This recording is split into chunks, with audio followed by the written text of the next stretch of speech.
Look, people and leaders from around the world are trying to educate their citizens about the effects of COVID-19, the novel coronavirus. But what about rural areas? What about people who live in rural areas? Is the message being filtered down to them? What do they know about COVID-19, the novel coronavirus? I want to bring in now Ayanda Mhlongo, who's live for us from Ulundi in KwaZulu-Natal, to gauge how much residents know about this novel virus. Ayanda, very good morning to you. What are you learning this morning there?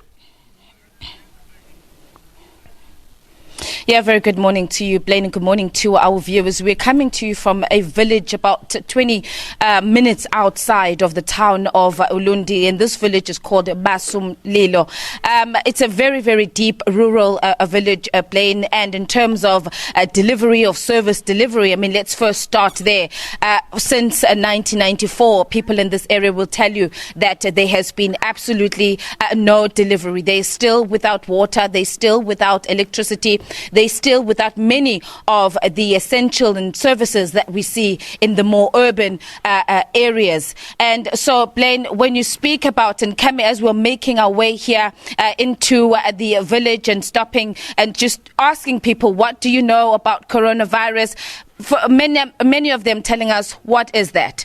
And one or two that are said to have heard about it, the information about coronavirus seemingly is still lacking. There's also still a lot of fake news around coronavirus. And one of the residents telling us that they'd heard something about planes that will be coming through and spraying, and that was, we know, that is untrue. And so it really seems that the messages and the awareness around this very serious virus has not yet here the people, the understanding of people of the locals and the understanding of the virus. There is still a lot that needs to be done in terms of awareness campaigns, but also we've also known that this area, Blaine, there is no clinic, and so if there's any need for anyone who might fall ill and need to get medical care immediately, they are unable to do that. To speak about water, I mean, obviously the message has been around hygiene, the stressing the need of hygiene and social distance, but most importantly, the message around the world has been, let's sanitize, let's ensure that we are hygienic, let's ensure that we wash our hands. What we have been told here is that there's a water tanker that comes to the area once a month to deliver water to one Jojo tank, and many of the villagers here saying to us that in one homestead there are at least 40 people that are living in one homestead, and just that single truck delivering water is nearly not enough for one family, and let alone the entire village. But let me bring in one of the residents here in this Kakane homestead, and this is Mbali's Kakane, just to speak to her as well on what they know. Mbali, sibonga kakhulu isikhathi sakho. Mhlawumbe ke ngiqala nje ngombuzo wethu siqale sifesa ubuza masifika la ekhaya ukuthi nazini seninalo ulwazi ngaleli gciwane kuthiwa coronavirus. Ngingakuphuli nje ulimo sisi usaqhubeka nokungibuza usangididisa kakhulu umbuzo wakho ngoba kwasona leso sifo okhuluma ngaso ukuthi coronavirus angazi nokuthi yini. Akukho njena mhlawumbe emaredweni nakumamona kude lana ke nathola khona ulwazi, mhlawumbe nabantu nje bebehamba lana mngenza basuka kamasipala noma basuka kumnyango wezempilo behambe beqwashisa abantu ngalo lesifo. Njengoba sisufikile lana usubonile endaweni yethu ukuthi asinayo even electric, maybe ngabe siyakhona ukubona kuma TV, asinawo even ama radio ngoba kwayona iredo noma unayo kumele uhambe uyoyichargeisa, akunandawo la singayicharge khona. Izinto ezifana nalezo nje izinto ezingakafika emadlebeni ethu.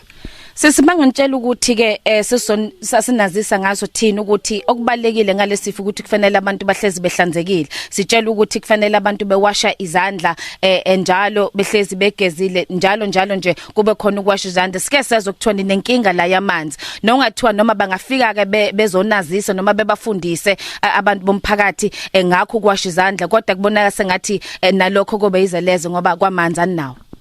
Uma ngathiwa sikhulumela endabeni yenhlanzeko ukuthi lesifo sifuna ukuthi sigcine sihlanzekile, kusho ukuthi singabantu bokuqala kule ndawo abangagcina beshonile ngoba njengamanje amanzi siba nawo siwathola once a month, maybe nge5 enyangeni. Uma ngabe efika futhi kuyijojo tank lamanzi kuzomela umuzi uyi1 maybe uthole 5 weyigubhu lo 5 lowo siwongela ukuthi sipheke ngawo siphuze so ukuthi sideze sihlambe iminute neminute asinawo. Ngokunye nje asiphinde nje ngaleko ukuthi coronavirus namhlanje izwe lakithi liqhubha usuku lamalungelo abantu sithi Human Rights Day. Sike safika kule ndawo njalo makuzoba ukhetho nikhala ngokuthi ayikho intuthuka ekhona lana mhlambe namhlanje ningakwazi ukuthi usuku khona namalungelo eningawajabulela nithi namhlanje nani njengabantu bonke baseNingizimu Afrika nigubha usuku lamalungelo abantu. Mina nje ngokusho kwami ngumbali ngikhulele khona kule ndawo ngingakaze ngiye kwenye indawo alukho noluyi1 usuke ngathi ngiyalijabulela futhi kuyinamhlanje khona ayikho into engathi ngiphawula ngayo ngendaba yelungelo ngoba elami ilungelo ngigcina ngilibona lingenamsebenzi walutho just ukuthi even noma siyovotela amalungelo wethu mina elami ilungelo lingisize ngalutho ngoba since saqala ukuvota kukho ngisho neyi1 intuthuke engiyibonayo kweyakithi indawo ngoba nakhona lokho kubona ngazi ukuthi kuyenzeka nakho kwenzeka kunezinkulumo ezikulandela ngemumva ku-end up ekungaqhubekeli phambili so kahle nje thina siyafana nabantu abasehlathini abangenahulumeni abangenamalungelo cause akunantuthuko esiyibonayo akukho futhi okwenzakalayo kuthina even ngathi uyagula njengamanje ufuna ukuya eclinic usungenwe yiso lesifo enishoyo akukho la ozoya khona kumele uzuqashe iveni ngo800 ikuphuthumisa le eclinic Ulundi so sizothi lona liphi ilungelo esingathi sinale malungelweni impela singabantu abangathinteki kuona. Okay, well, asibonge kakhulu sisikhathi sakho Mbali Skakhane there painting quite a difficult picture on the lives of the people in this village, starting of course to say that they know very little to nothing about the coronavirus, and even if health officials or workers were to come and do door-to-door education around the virus and what precautions and measures the residents of this area would have to take, saying that first, when we speak about hygiene, they don't have water. They get water tanks come through once a month, and that's nearly not enough for the residents of this area. Yeah. Besides from that, saying that even if someone were to fall ill, there's no way that they could get any immediate services because many of the community here are rely on social grants, on pensions, and it would cost them about 800 rand to hire a vehicle that would rush a sick person to the nearest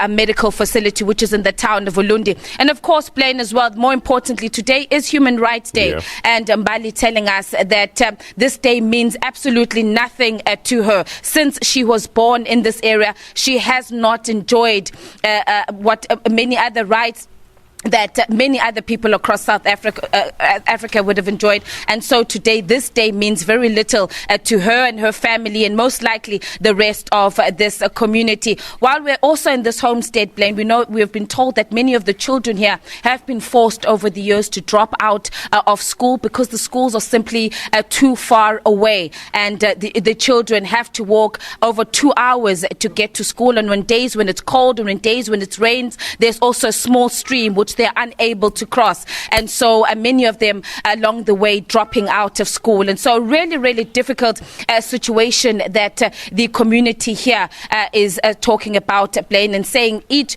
and day it's a struggle to survive for them. And so they cannot imagine that if anyone were in this village to contract the virus in whatever way, it would be extremely difficult for them, considering how difficult their lives are, Blaine. I mean, we have our hands full just dealing with COVID-19, this pandemic that is wreaking havoc across the world, but in particular here in South Africa, where we've got 202 cases, confirmed cases so far, but not having basic services such as water, the provision of water, healthcare, just compounds the problem. What are you hearing, Ayanda, with regards to from government side in order to, I guess, better educate the public in terms of what they can expect in terms of the effects of COVID-19, as well as, sort out some of these basic needs that the community has? Well, Blaine, insofar as the KZN government, we know that the Department of Health here in KwaZulu-Natal has been meeting over the past weeks or months with a number of stakeholders in various communities. This week they've had taxi associations have had their campaigns. The churches have also been meeting.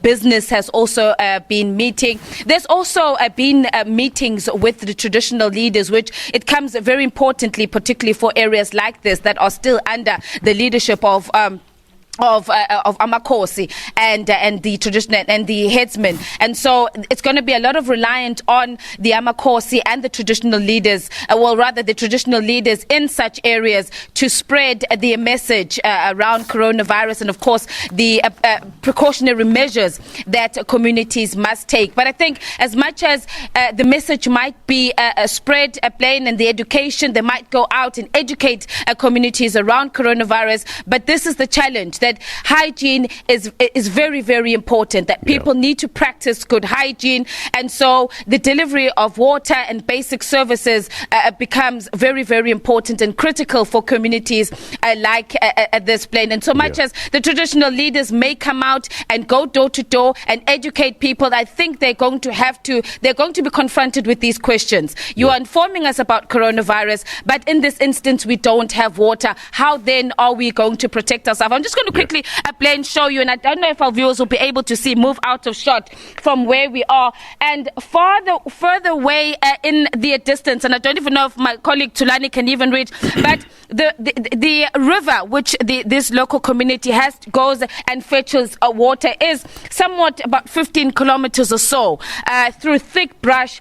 It's right down in the valleys, and these are small children, women who have to go out and fetch water. And again, Blaine, we know, how do we know how we were speaking to Mbali earlier on about sanitizing and about how do they self-disinfect, and she was saying, well, we don't know what you're talking about. And another point they raised is, what are those sanitizers? And we tried to educate them a little bit on what the sanitizers are, and then she said, but we don't have jobs. Our parents, we are reliant on our social grants, on my grandmother's pension, which is not enough to feed us. How can we afford those sanitizers? How can we afford those wipes? And so how can we afford detergents that might assist us, which are necessary? And she said that in any way, and one of the words that she used, Blaine, which was quite difficult to hear, was that she said we are doomed.